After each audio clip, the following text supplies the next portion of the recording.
Yung sa IMPA ko, 669421. Yung na-combat commission ako, 12742. Combat Commission Republic Act 718. Sa dami-dami ko ng mga encounter, kasi yun ang source ko na na-combat commission ako. Itong, hindi ko nakalimutan yung mga encounter, pero ito yung pinaka-importante encounter ko doon sa may 11 series. Yung 1992, yung sa 9IB ako na-assign. Yung inilagay ako noon sa 9IB, yung water point doon. Yung nangyari, yung alas 4 ng madaling araw, naliligo na kami ng body ko na kapgo. Kasi titirahin kapag nandoon ka na, titirahin ka ng NPA kasi yung water point doon, mas mahal pa yung tubig doon sa Saudi Arabia. Kaya madaling araw naliligo na kami. Anong taon yun? 1992. Hindi ko lang nakalimutan ko lang yung yung date at saka yung month. Saan area yun? Yun sa Balingasag, Napaliran, Lantad. Oh. Bro, nag-ranger ka na din. Ranger na ako. Isang class. Class 39, 1982. Nag-graduate ako sa Zamboanga City. Yung classmate ko sila, General Ardo, dami ko ng classmate. Pero yung karanasan ko na yung assign na ako sa 9IB, linagay ako doon sa may 11 series kasi ako lang rin ang naasahan doon. Tapos yung mga tao ko, yung mga kapgo ng siyudad, walang karanasan din sa kumbatan. Yung time na yon, yung naligo kami ng madaling araw, yung bandang alas 9, nagpaalam yung dalawang tao ko. Yung sa water point, mga siguro, mga 50 meters lang, galing sa detachment namin. Yung nangyari, nang nagpaalam sila, kiniklear nila yung area, kinaputukan nila. Pagputok, sabi ko, sige, bahala kayo dyan. Yung mga ilang minuto, putukan na. Sabi ko, ano ito? Hinaharas kami ng mga NP doon. Siguro more or less mga, hindi naman sa pagmayabang, mga 60 siguro sila. Yung nangyari, putukan alas 9 hanggang alas 3 ng hapon. Putukan pa rin yan. Sumigaw ako ng yung mga kapgo ko kasi nagpaputok sila ng putok. Sabi ko, huwag kayong magpaputok kasi maubusan tayo ng bala. Pag naubusan tayo ng bala, rarasapin tayo dito, wala na tayong magawa dyan. Sabi ko, wala pang natamaan sa atin. Huwag kayong basta-basta magpaputok. Ngayon, tumawag yung brigade, yung Eastern Brigade si Major Pardillo. Anong nangyari dyan? Sabi ko, inataka yung detachment, sir. O anong nangyari? Sir, sigurado. Yung sa water point, patay na yung mga tao doon. Yung mga tao ko, siguro patay na yun. Sige, hold the line lang. Huwag kayong dadating yung MG. Yung dumating yung MG, yung helicopter, yung dalawang helicopter, nag-return fire. Sabi ng piloto, 1020 mo. Binigay ko yung 1020 ko. Sabi, ginawa ko yung yung ginamit ko yung tracking method. Yung pilot, saan yung detachment mo? Kasi nandito sa sa may ridge ng 11 series, yung pumutok yung 11 series ng bomba. Dito ako na-assign. Saan ka sa posisyon ko? Sabi ko, sir, nandito ako sa 3 o'clock mo. Sige, ikot ako. Umikot yung helicopter. Tapos, kita ko na yung detachment nyo. Mag-return fire ako. Nag-clear siya, nag-return fire siya. Ngayon, putukan ang putukan, palaging putukan. Bandang alas 3 ng hapon, wala nang putok, medyo kakaunti na lang yung putok. Pakpak, ganun. Tumawag yung ST ng brigade. Kumbaga, anong nangyari? Sir, wala nang, sir, masyadong heavy fire, sir. Kaya, i-strikit ko na yung, kunin ko na yung patay ko, sir. Yung, anong nangyari, yung dalawang tao ko. May patay na. Pero hindi ko pa confirm na patay na. Sabi ko, sir, alas 5 ng hapon, sir, pwede ko nang lulusubin ko yung, yung area. Okay, malapit lang, sir, 50 meters lang, kaya lang malalim. Sabi niya, siguraduhin mo na hindi kayo magkasolte. Sabi ko, "O sir, ginawa ko, akong nag-lead scout." Ngayon, pagdating ko doon, si Lead Kutingho, patay na. Mga anong oras yan? Yung na-recover ko, alas 5 ng hapon. Recover ko ng alas 5 ng hapon. Hanggang nandun, nahulog sa bangin. Yung patay. Yung survivor, si Kutingho, kasi si Kadilinya patay na yun. Sabi ko, saan yung kasama natin? Doon nahulog sa ilalim. Putang ina, paano yun? Pabayaan natin yan. Kinuha ko yung wounded. Dinala ko sa detachment. Ngayon, alas 7 ng gabi, sabi ko ng wounded na, kaya mo pang hanggang umaga? Kasi natamaan siya dito. Sabi niya, kaya pa, Sergeant. O sige, steady ka muna. Hindi ako nakatulog niyan. Kasi baka harasin naman kami. Pero may isa pang hindi pa na-recover. Yung isa hindi pa na-recover. Ngayon, kinaumagahan, tumawag yung istri ng brigade. Kumusta yung alas 5 ng umaga, tumawag yung brigade. Sabi ko, sir, nandito na yung wounded ko, sir. Pero, mag-bombing muna yung helicopter, yung MJ, bago pipick upin yung wounded mo. Sinabihan ko yung wounded ko na, kaya mo pa? Hindi ko na kaya, Sergeant. Sir, hindi na kaya ng sir, yung wounded ko. Kailangan pipick upin na bago mag-clearing. Sige, sabay yung 4 ng helicopter. Yung dalawang MG-520 at saka yung dalawang UE, sumabay na yun. Ngayon, sabi ng piloto, saan ako maglalan? Sabi ko, sir, hindi ka makalan dito kasi yung yung masukal yung at saka walang plain na lugar. Kung gusto mo, sir, mag-hover ka na lang. Sige. Isakay namin yung yung buhay. Yung pala, yung MG-520, yung kapitan noon, yung Captain Andaya, kursunada yun. Pinuntahan niya talaga ako. Akong nagmarsyal. Nagmarsyal ako sa landing zone. Siya lang isang piloto. Tapos, kinarga namin yung buhay. Lumabas pa yung paa niya. Dinala sa Port ID Hospital. Ilan ang wounded na isakay mo doon? Isa lang wounded yung pinasakay ko. Kasi isa lang may wounded. Yung problema ko ngayon, yung patay. Yung patay, sabi ni Colonel Centeno, yung bating commander namin, ina, gawin mo yung, alam mo, kasi combat mission ka, bago ka lang na combat mission. Kaya yan, sir. Sabi ko, sige, sir, recoverin ko yung patay. Na-recover ko yung patay, alas 8 ng madaling araw. Yung next day, kinuha ko yung patay. Ang laki ng patay, tapos mabigat pa. Sino yung patay? Si Kadilinya. Yung silit Kadilinya. Malaking, binuhat namin. Sabi ko yung kapgo, buhatin natin yan ngayon kasi pag hindi natin mabuhat ngayon, darating yung dalawang UE, paano yan? Tayo? Maglakad tayo papuntang Napaliran. Ang layo-layo yun. Tapos mabigat pa yung patay. Sabi niya, sige. Sabi ng mga kapgo, sige, punta na tayo. Kinuha namin yung patay. Yung kinuha namin, dumating yung dalawang UE. Sabi ng UE, magawa ka ng landing zone. Sabi ko, walang landing zone talaga dito, sir, na kayang maglapag ka doon. Pwede, sir, mag-hover ka na lang. Pick upin mo yung patay. Sige, pipick upin ko yung patay nyo. Kaya ngayon, ginawa ko, nagmamarsyal naman ako uli. Tapos ako naghawak ng 7-7 na radio. Tapos, nag-occupy ako ng high ground. Kaya, pinapalan ko yung helicopter. Yun, yung patay, dinala namin sa, Port ID Mutuari. Yung dinala na doon. Yun ang, story ko doon sa Lantad. So,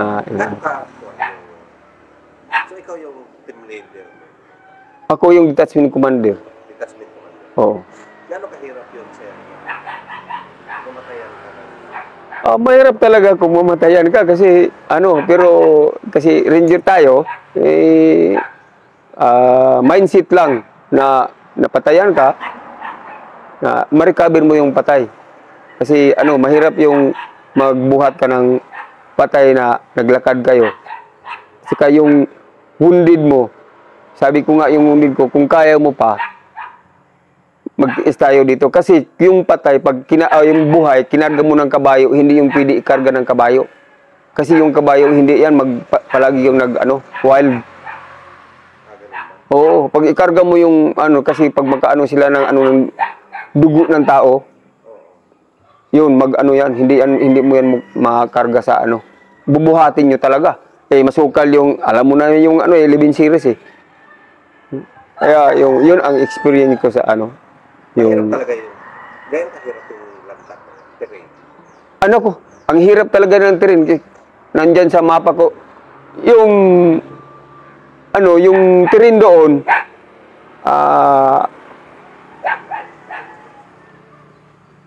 masukal yung terrain talaga. At saka mahirap talaga yung terrain doon. Paano mo nasabing Master, yung tubig ang napaka-importante doon? Kasi yung water point doon, yun ang aabangan ng NPA. Kasi alam nila yung mga sundalo mag-igib doon. So yun lang talaga ang source? Oh, yun lang ang source talaga. Yung doon sa 11 series. Tapos kahit saan area ng lantad, kasi yung lantad, yan, parang kawa. Nakabalik. Yung 11 series, yung ilog na kaganon, papuntang lantad. Kaya nga si General Javier, yung Port Regiment Commander, yung pumunta siya doon, sabi niya, bakit hindi nyo kaya dito? Kaya ng Luzon. Sabi ng piloto, sir, iba dito. Kaya yung yung sumakay siya ng helicopter, gumaganon yung uso niya, kasi sabi niya, mahirap pala dito. Kasi pag nilipad yung helicopter, wall na yun. Snipe man yun, snipe. Diretso yung helicopter babalik. Hindi talaga yung nag-request ako ng MG520, yung nag-clear sa amin. Sabi ng Kapgop, baka matamaan tayo dito. Yung bala dito lang, yung mga bala. Sabi ko, hindi tayo matamaan, alam ng piloto yan.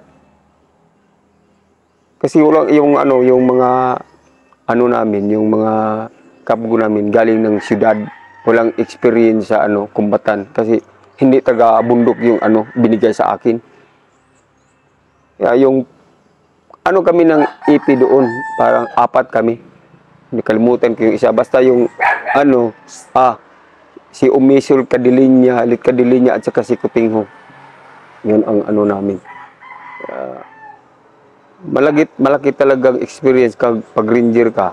Marami kang So, bakit tinawag na 11 series niya? Yung tinatawag ng 11 series, kasi 11 series ng bomb yung pumutok. Pag doon ka, magdaan ka doon, kasi magdaan ka doon talaga. Pag nandun ka na, alam ng kalaban, pumutok yung isa, sunod-sunod na yun. Kaya tinawag ng 11 series. Pero hindi kayo yung nakaswerte ng 11 series? Wala na kami, hindi kami nakaswerte doon. Hindi kami nakaswerte doon. Pumutok lang.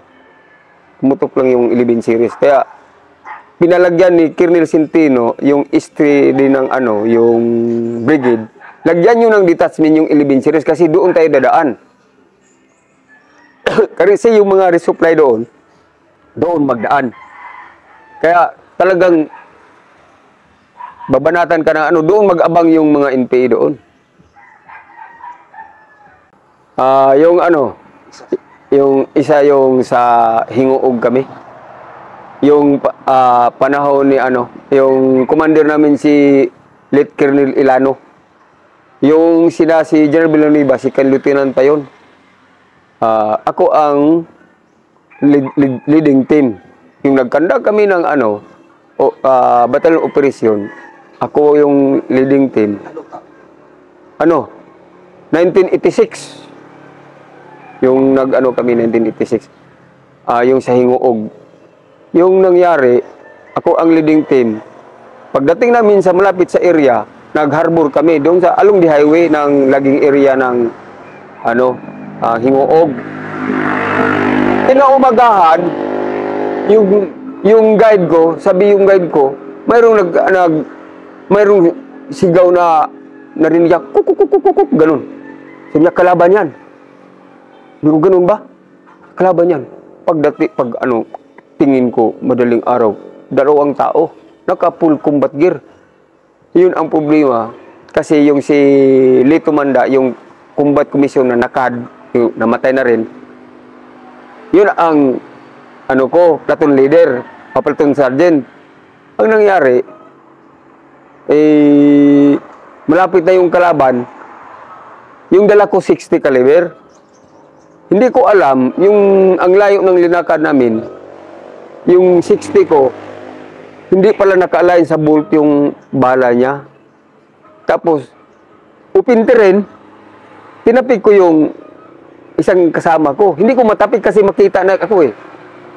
Yung lead scout ko rin dito, malayo sa akin. Kaya nag-preposition na lang ako. Wala akong cover. Sabi ng guide, yun na, master. Sabi rin, yun na, yung kalaban. Dalawang Armalite. Pinutukan ko, hindi man pumutok yung 60 ko. Ang nangyari, linasap ko, agad. Wala, Tiger Jam na yung kalaban. Pag Tiger Jam, yun, compromise na yung namin, na-compromise na yung battalion operation namin. Ngayon, proceed kami ng proceed. Hanggang dumating kami sa yung mayroong kampong nakita namin. Ang laki ng kampo. Nagbasketball pa yung kalaban. Yung kasama ko, si Staff Sergeant Malalay, yung ibang seksyon. Si Lito Manda, yung technical sergeant yun. Gusto niya, i-raid namin yung kampo. Yun naman si Sergeant Hanulgi, Sergeant Toms, hindi pwede natin yan rarasapin kasi maraming kalaban. Tapos, kailangan na paputukan ng kanyon. Sabi ni Tumanda na, wala tayong mapulot dyan kung paputukan natin kanyon kasi hindi tatamaan yan talaga. Ngayon, pinutukan ng kanyon. Pagputok ng kanyon, maneuver kami. Pinuntahan namin. Pagdating namin doon, wala na, clear na yung area. Pero yung sa itaas, sila si Lieutenant Mercado sa si Villanueva, pinutukan na sila doon sa kalaban. Sabi ni Villanueva, Buk, si Lieutenant Matanggihan, sabi niya, Buk, mo kami dito kasi pinutukan na kami. Sabi, kami rin pinutukan dito eh. Wala na, hindi na sila nakamaneuver. Yun si Villanueva, sinabi ko, kumpare ko yun, si Lieutenant Villanueva, sabi niya, kasi 86 yun eh. Sabi niya, Sir, kakain muna tayo kasi ang daming kalaban. Sabi niya, kayo lang kumain, hindi na ako kakain. Ngayon, sabi ko, Sir, huwag kasi alauna ng mapasma naman tayo dito. Kain muna tayo. Malayo pa yung kalaban, kita natin. Ngayon, yung nagputukan na, doon sa malapit na sa kampo, putukan na, kasi ako ang leading team. Yung kasama ko yung mga stroke, yung mga estudyante namin. Malapit pang nag-crossfire kasi pag command ko ng maneuver right, puta nag-maneuver yung kasama ko dito sa front ko. Sabi ko, ano naman yung tinuro namin sa inyo? Bakit kaya na maneuver yung malapit ka pang matamaan dyan? Mabuti na lang hindi ko nakalabit yung baril ko kasi presence of mind na talaga yung kalaban yung pinututukan ko. Pero kami, ang dami namin ng patay yung si Lit Gahonera. Hindi, patay yun si Bornia. Yun ang Patay sa inyo din. isang patay, wounded si Hipiga. Yun ang encounter naman si Ngoog. Yung kalaban. Yung kalaban, wala kaming na-recover sa kalaban. Yung sa Lanao, yung pangalawa, yung namin, yung yung sa Lanao, yung 1986 pa rin yun. Yung kay Kirner Palirna, yung namin, idagdag ko na lang. Yung si Ardo, yung istri namin. Yung kami ng in-between Bukidnon at saka Lanao del Sur, yung sa lugar ng ano yung in between Bayog. Bayog. December 12, December 10 ata yun. Kasi yung December 12, ano na yun? Sumo. Yung Suspicious Military Operation. Ang nangyari, si Lieutenant Batak, yung Lieutenant pa noon si ano, si yung dating PNP Chief Gamboa, at saka si ano, yung Trampe. Parang dismiss yun ng ISROC yun. Ngayon, yung pumunta kami sa Bayog, pagdating namin doon, 11:45, nakita namin yung kalaban. Ako ang leading team. Tapos, Nakita nyo gano'n? nakita na yun, malapit na. Mga, ito ganyan lang, mga 100 meters, hindi kaabot ng 100 meters yung kalaban. Pero hindi pa kayo nakita. Hindi pa kami nakita. Ngayon, iniba namin yung maneuvering. Tumawag ako ng, Lieutenant Batak ata yun, si Lieutenant Villanueva ba yun? Gano'ng karami yung kalaban na nakita nyo? Ano activity? Ano lang, nandun sa kubo. Nandun sa kubo, yung kalaban. Kampo, hindi. Hindi, kampo yun. Pero nandun sila sa kubo. Pero yung objective namin, yun talaga. Yung objective namin. Ngayon, Ano yun? MI? MI yun, MILF. Ngayon, sinabihan ko yung section leader ko. Sabi si Lieutenant Trampe ata yun. Sabi ko, sir, nandyan na yung objektibo, malapit na. Mayroon pang isang bahay doon na malaki, yung malaking bahay. Sabi ko, yung isang team, ipamaneuver ko sa kabila. Kasi mayroon pa isang bahay yung ito yung objective ko, huwag nyo nang anuhin. Ngayon, na-short man yung isang team ni Pipanya. Instead na yung objective namin, yun ang pinuntahan nila. Ngayon, yung tao niya, si Palahang, hindi ko na si Palahang at saka si, Litgahonira. Ngayon, nag-upi akong ganyan. Bumapag sila doon, malapit sa, namin, yung area namin, yung objective namin. Sabi ko, iba man yung minabiri nila, hindi man yung isang objective. Ngayon, hindi na ako umiimik. Naka-high ground ako eh. Gumanon ako. Pabayaan na lang natin yan. Ngayon, nakompromise sila. Putukan na. Natamaan yun si Litgahonira at saka si Palahang. Si Litgahonira, on the spot, nakita ko talaga, dito tinamaan, ganyan sila. Akala ko buhay pa. Sabi ko, huwag kayong magpaputok kasi mayroon ng putukan sa baba. Tiningnan ko lang. Ngayon, putukan na sila. Pagtingin ko ganyan, patay na si Gaunira. Ngayon, wala nang putok. Ngayon, sumigaw ako ng search. Sinisearch ko doon. Pero sumisearch sila doon. Nag-insert ako doon. Nakita ko siya, Gaunira, patay na. Ako na ng mata niya. Close ko na yung mata niya. Kinuha ko yung bandoler niya, yung relo niya, kinuha ko. Tapos, balik ako sa itaas. Ngayon sila Staff Sergeant Malalay, sila doon. Kasi ako, bumalik ako sa high ground kasi yung security natin. Ngayon, pagdating sa security, doon ako, tumatay ako, putok man. Putay na, nagputok kayo dyan na malapit akong tinamaan. Yun pala, yung kalaban, buhay pa yung isa. Ngayon, pero undid na siya doon nahulog. Sabi ni Malalay, sino may granada dyan? Sabi ko, may granada ko. Binigay ko yung granada sa kanya.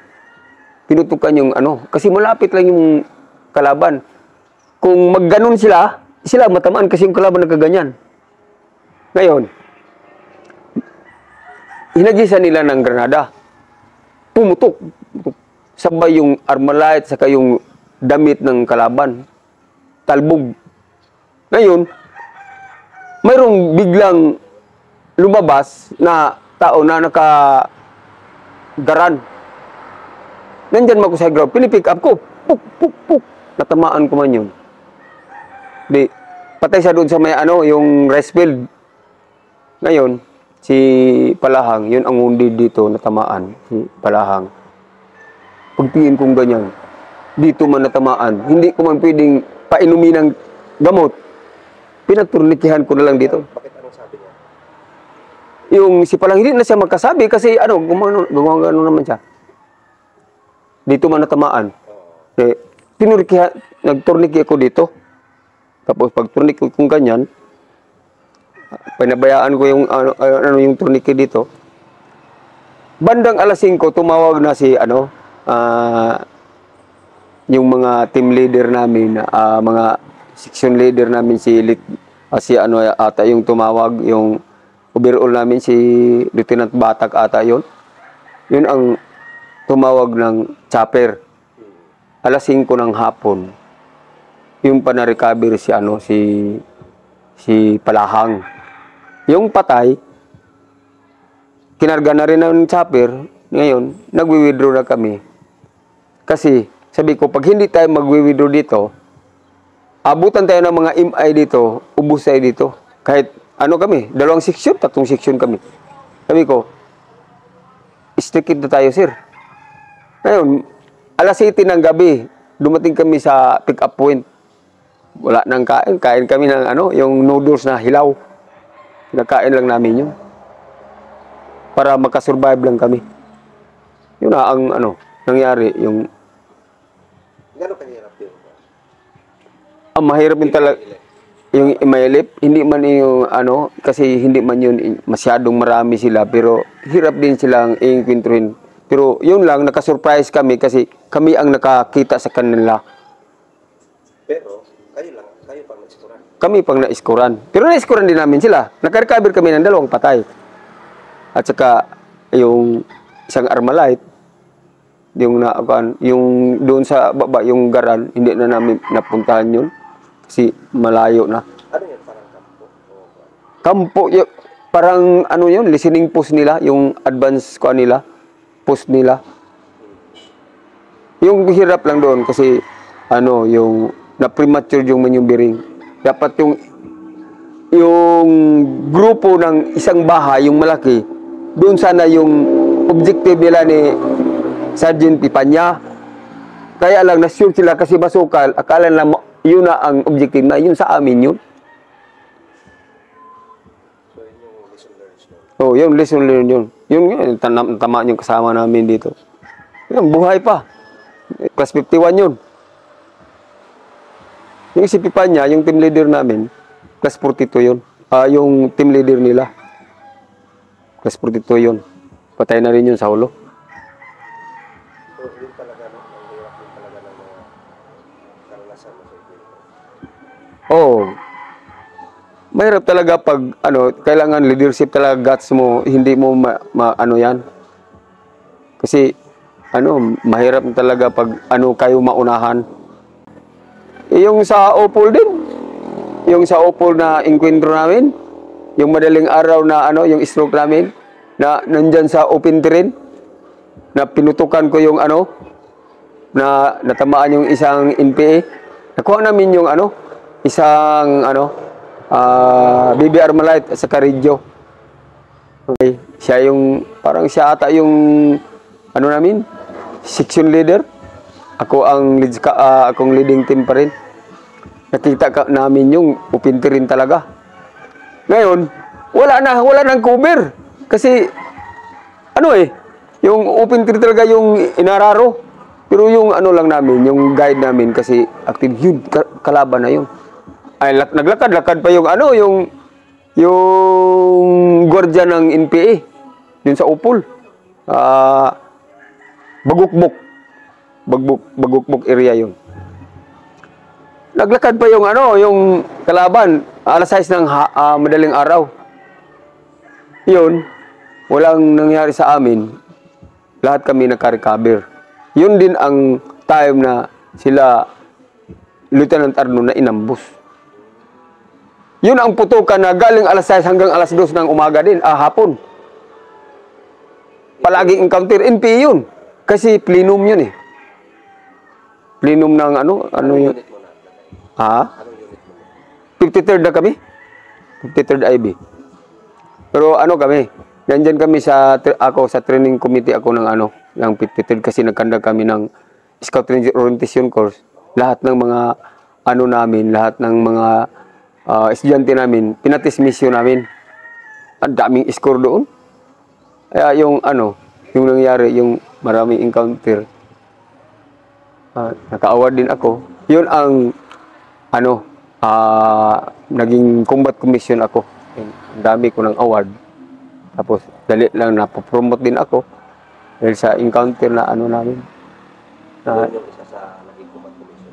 Oo, yun ang daming ang dami ng encounter ko. Kaya sabi ni Tumanda, si Tumanda, yung nagdala sa akin, kasi siya, nakad talaga siya. Sige, ka.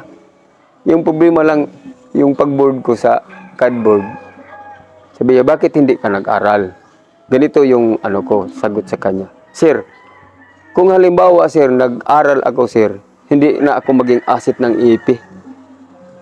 Maging, liabilities ako ng EAP. Ginawa ko lang yung school, yung armed forces. Hindi na ako nag-aral, sir. Yun na, tama na yun, yung ko, sir. Yung experience ko. Kahit ganito ako, pero at least, pumasa ako ng board ng PA, pumasa ako ng board ng GHQ, yun. May order ako na combat commission. Pagmayabang ko rin talaga yung yung combat commission ko, pambihira ka lang makakuha ng combat commission. Yung order ko dyan, ilan kami? 7. Akong pinakabata na nakakuha ng yung combat commission na napirmahan ng presidente. Kaya pagmayabang ko talaga, kahit hindi ako degree holder. Pero yung second lieutenant ko, kinuha ko sa combat experience. Hindi man tayo natsambahan. Isa yun sa mga pinakamalaking accomplishment mo. Oo, yun ang pinakalaki kong accomplishment, yung different encounter. Dami ng encounter kasi yung encounter ko iba na yung trainee pa ako sa Lanao. Trainee pa, hindi pa rin ako na-enlist.